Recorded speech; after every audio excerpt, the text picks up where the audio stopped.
Salam izləyicilər, əziz qardaşlar. Xoş gördük hər birinizi. Əziz qardaşlar, buyurun baxın, bax belə təmiz tatallar cinsi, dəvə qulaq, durna boğaz, 100 baş birinci qarna damazlıq dişi toğullar satılır. Heyvanlar da maşallah olsun göz qabağındadır da bax. Buyurun bax. Hamısı ağ qazlı, ağ qaz.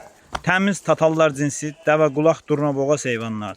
Maşallah olsun qoyun kimi heyvan. Hamısı iridir. Buyurun baxın.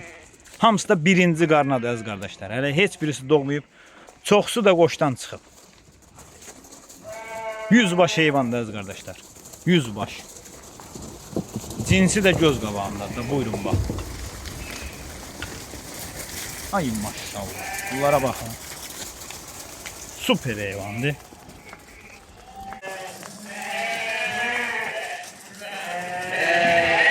Görsdən nədir? Maşallah olsun. Biri-birindən gözəl heyvanlar.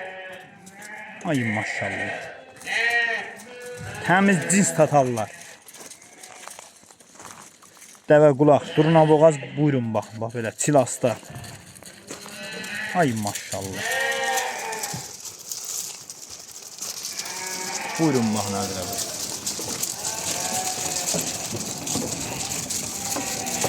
Heyvanlar belə gedir bax. Ay maşallah.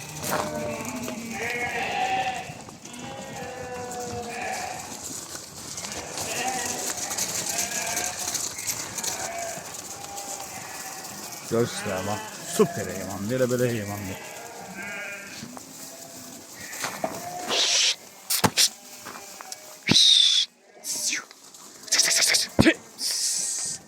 Ay maşallah.